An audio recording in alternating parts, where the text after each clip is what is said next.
আজ দুপুরে আমি কি রান্নাবান্না করেছি এবং বাবা আজ বাজার থেকে আমাদের জন্য কি কিনে নিয়ে আসলো, তার পাশাপাশি সন্ধ্যার সময় আবিদকে আমি কি নাস্তা বানিয়ে দিলাম তার একটা ভিডিও নিয়ে চলে আসলাম। Hello everyone, welcome to my page. আসসালামু আলাইকুম। আশা করছি আপনারা সবাই ভালো আছেন। আলহামদুলিল্লাহ আমরা অনেক ভালো আছি।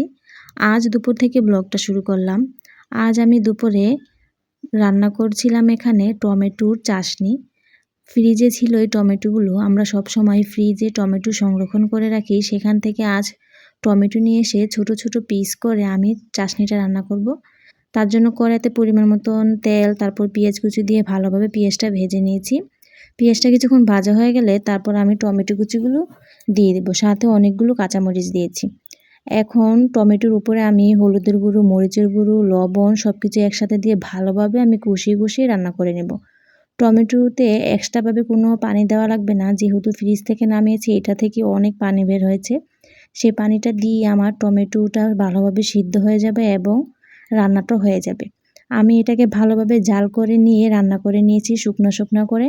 দেখুন দেখতে দেখতে কিন্তু আমার টমেটো চাটনিটা রান্না করা হয়ে গেছে। দেখুন দেখতে কত সুন্দর দেখাচ্ছে। আর এই টমেটো চাটনিটা একটু ঝাল ঝাল করে রান্না করলে খেতে কিন্তু অনেক মজা হয়। আমার কাছে তো অনেক ভালো লাগে টমেটো চাটনি খেতে।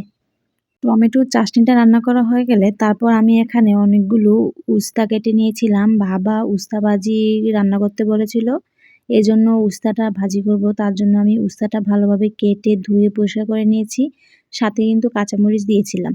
তার জন্য প্রথমে কড়াইতে পরিমাণ মতন তেল, তারপর পেঁয়াজ কুচি দিয়ে কিছুক্ষণ পেঁয়াজটা লাল লাল করে ভেজে নিয়েছি। এখন আমি পেঁয়াজের উপরে উস্তাটা দিয়ে দেবো, সাথে পরিমাণ মতন করে লবণ দিয়ে দেবো। ভালোভাবে লবণ এবং উস্তা একসাথে মিশিয়ে কিছুক্ষণ নাড়াচাড়া করে নেব। উস্তাটা বেশি নাড়াচাড়া করা যাবে না। উস্তা ভাজি বা উস্তা তরকারি বেশি নাড়াচাড়া করলে উস্তা খেতে কিন্তু তিতা হয়ে যায়। এজন্য আমি বেশি নাড়াচাড়া করিনি, এটাকে সুন্দরভাবে আমি আস্তে আস্তে করে জাল দিয়ে উস্তা ভাজিটা রান্না করে নেব। দেখুন দেখতে দেখতে কিন্তু আমার উস্তাটা সুন্দরভাবে সিদ্ধ হয়ে গেছে এবং আমার রান্নাটাও শেষ হয়ে গেছে। উস্তা ভাজিটা করা হয়ে গেছে। তারপর আমি উস্তা ভাজিটাও নামিয়ে নিয়েছিলাম।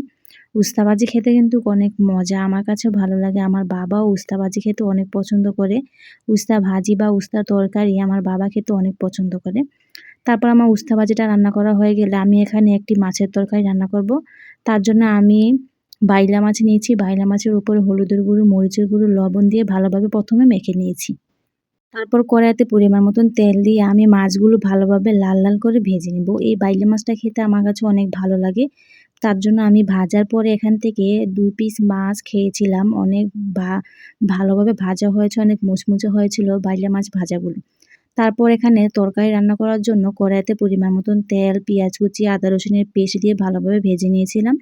এখন কিছু পরিমাণ পানি দিলাম। পানিটা দিয়ে সব ধরনের গুঁড়ো মশলাগুলো দিয়ে দিব। হলুদের গুঁড়ো, মরিচের গুঁড়ো, ধনিয়ার গুঁড়ো, লবণ সবকিছু একসাথে দিয়ে ভালোভাবে মশলাটা অনেকক্ষণ কষিয়ে নিয়েছি। উপরে যখন তেলটা বেশি উঠবে তারপর আমি এখানে তরকারিটা দিয়ে দিব। এই তরকারিটা থেকে পানি বের হবে। এক্সট্রাভাবে কোনো পানি দেওয়া লাগবে না। এই তরকারি থেকে অনেক পানি বের হয়, সেই পানিটা দিয়েই তরকারিটা রান্না করা হয়ে যায়। তারপর দেখুন এই তরকারিটা থেকে কি পরিমাণ পানি বের হয়েছিল। আমি কিছুক্ষণের জন্য ঢেকে দিয়েছিলাম। ঢেকে রাখার কারণে অনেক পানি বের হয়েছে। এই পানিটা দিয়ে তরকারিটা সুন্দরভাবে সিদ্ধ হয়ে গেছে এবং সুন্দরভাবে কষানো হয়ে গেছে। তারপর আমি এর উপরে ভাজা মাছগুলো দিয়ে ভালোভাবে ঝোলের সাথে মিশিয়ে দিয়েছি। এখন আমি আরও কিছুক্ষণ ভালোভাবে জাল করে নেব। এই তরকারিটা খেতে কিন্তু অনেক মজা হয়। এই তরকারিতে কোনো পানি ব্যবহার করতে হয় না, এইজন্য আরও বেশি মজা হয়। কষিয়ে কষিয়ে রান্না করলে খেতে অনেক মজা হয়। দেখতে দেখতে আমার তরকারিটা রান্না করা হয়ে গেল। দেখুন তরকারির কালারটা দেখতে কত সুন্দর দেখাচ্ছে। তরকারিটা রান্না করা হয়ে গেলে শেষে আমি কিছু ধনিয়া পাতা দিয়ে তরকারিটা নামিয়ে নেব। ধনিয়া পাতা দিলে তরকারি দেখতেও সুন্দর দেখা যায় আর একটা সুন্দর ঘ্রাণ আসে, সেই ঘ্রাণটাও ভালো লাগে শুনতে। দেখুন ধনিয়া পাতা দেওয়ার কারণে তরকারির কালারটা কত সুন্দর দেখাচ্ছে, অনেক লোভনীয় দেখাচ্ছে, তাই না? এই তরকারিটা খেতে অনেক মজা হয়েছিল। বাইলা মাছ দিয়ে এই মুলাম তরকারিটা রান্না করলে খেতে কিন্তু অনেক মজা হয়। আমার কাছে তো অনেক ভালো লাগে। আর এই মাছগুলো ছিল আমাদের নদীর তাজা তাজা মাছ, আর নদীর মাছ খেতে তো অনেক মজা। তারপর আমার তরকারি রান্না করা হয়ে গেল। আমরা দুপুরে গোছল করে খাওয়া দাওয়া শেষ করে বিশ্রাম নিয়েছিলাম। বিকেলের দিক দিয়ে বাবা কিছু বাজার এনেছে। বাজার বলতে যেমন খাবার কিনে নিয়ে এসেছে বাসার জন্য, সন্ধ্যার সময় কিছু খাওয়ার জন্য। এখানে ছিল নিমকি, মুরালি, তার সাথে ছিল বাদাম। আবিদ এই জিনিসগুলো খেতে অনেক পছন্দ করে, বেশি পছন্দ করে বাদামটা খেতে। বাদাম খেতে অনেক পছন্দ করে আবিদ, এই জন্য আজ অনেকগুলো বাদাম কিনে নিয়ে আসা হয়েছে। তার সাথে বাবা আজ অনেকগুলো ইলশা শুটকি কিনে নিয়ে আসা হয়েছে।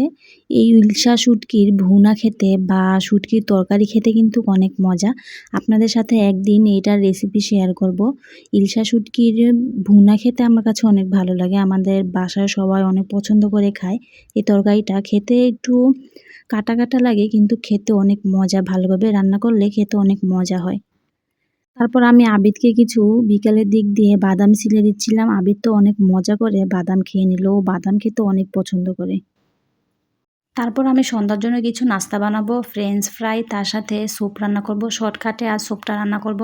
তার জন্য প্রথমে আমি ফ্রেঞ্চ ফ্রাইয়ের জন্য প্রথমে আলুটা কেটে নিয়েছি। প্রথম কাটা হয়ে গেলে তারপর আমি ঠান্ডা পানি দিয়ে ভালোভাবে ধুয়ে নিয়েছি।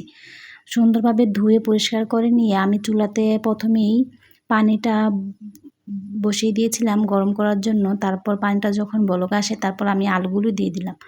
আলুগুলো পানিতে বেশিক্ষণ রাখা যাবে না, এটা আমি অল্প সিদ্ধ করব। বেশি সিদ্ধ করলে ভাজার সময় পরে খেতে ভালো লাগে না, এই জন্য আমি অল্প কিছুক্ষণ গরম পানিতে রেখে তারপর আমি চুলা থেকে নামিয়ে রাখবো। আলুটা আমার মোটামুটি সিদ্ধ হয়ে গেছে। তারপর আমি আরেকটা বাটিতে কিছু ঠান্ডা পানি রেখেছিলাম।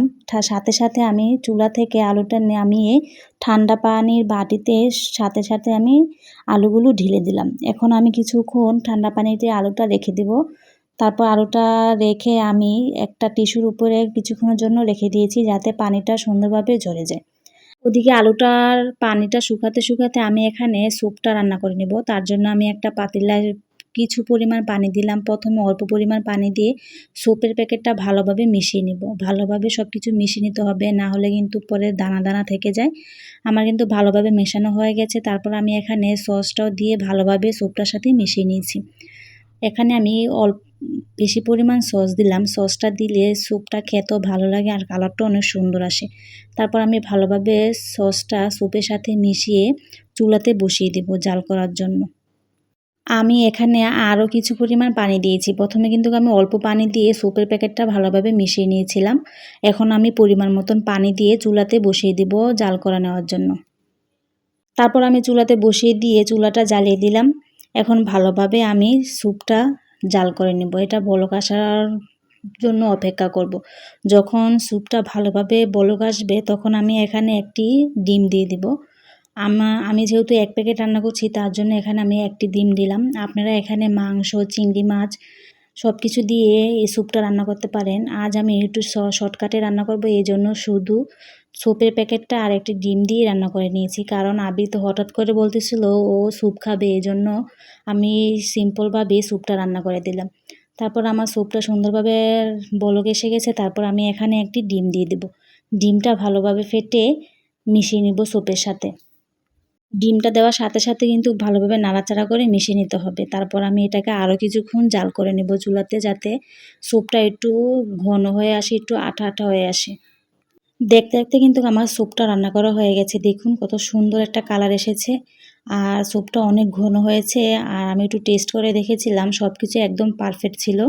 আমি সামান্য পরিমাণ বিট লবণ দিয়েছিলাম, তার সাথে যে সসটা দিয়েছি, সসটা দেওয়ার কারণে স্যুপটা খেতে আরও অনেক মজা হয়েছিল। আমার কাছে অনেক ভালো লেগেছে। আর আবিদ তো স্যুপ খেতে অনেক পছন্দ করে, বিশেষ করে থাই স্যুপটা খেতে অনেক পছন্দ করে আবিদ। এজন্য আজ আমি একদম সিম্পলভাবে আবিদকে এই থাই স্যুপটা রান্না করে দিলাম। ও তো খেয়ে বলেছিল অনেক মজা হয়েছে। থাই স্যুপটা রান্না করা হয়ে গেলে তারপর আমি ফ্রেঞ্চ ফ্রাইটা ভেজে নেব। তার জন্য আমি যে আলুটা টিস্যুর উপরে রেখেছিলাম সুন্দরভাবে পানিটা শুকিয়ে গেছে। তারপর আমি এর উপরে এক এক করে মশলা দিয়ে দিব। ফ্রেঞ্চ ফ্রাইয়ের জন্য আমি বেশি কিছু মশলা দিইনি, শুধু মরিচের ফাঁকি আর লবণ সাথে ম্যাজিক মশলা দিয়ে আমি ফ্রেঞ্চ ফ্রাইগুলো ভেজে নেব। আমার সব কিছু মাখা হয়ে গেলে তারপর আমি কড়াইতে পরিমাণ মতন তেল দিয়ে দিয়েছিলাম। এখন তেলটা ভালোভাবে গরম করে নিয়েছি। তেলটা ভালোভাবে গরম হয়ে আসলে আমি কিছু ফ্রেঞ্চ ফ্রাইটা প্রথমে দিয়ে দিলাম। ভালোভাবে লাল লাল করে ভেজে আমি ফ্রেঞ্চ ফ্রাইগুলো নামিয়ে নেব। দেখুন ফ্রেঞ্চ ফ্রাইগুলো আমার কিন্তু ভাজা হয়ে গেছে। কালারটা দেখতে কত সুন্দর দেখাচ্ছে। তারপর আমি স্যুপ আর ফ্রেঞ্চ ফ্রাই সস দিয়ে একটা প্লেটে সুন্দরভাবে সাজিয়ে আবিদকে খাইয়ে দিলাম। আবিদ তো খেয়ে বলল অনেক মজা হয়েছে, ওর কাছে অনেক ভালো লেগেছে। তারপর আমরাও সবাই একসাথে বসে সন্ধ্যার সময় সন্ধ্যার নাস্তাটা খেয়ে নিয়েছিলাম। আলহামদুলিল্লাহ খাবারগুলো খেতে অনেক মজা হয়েছিল। আর এই ছিল আজ আমাদের সারাদিনের একটা ফুল ভিডিওটি যদি ভালো লেগে থাকে আমাদের সাথেই থাকবেন, লাইক ফলো সাবস্ক্রাইব করে তানজিন আক্তার ব্লগের পাশেই থাকবেন। সবাইকেই ধন্যবাদ।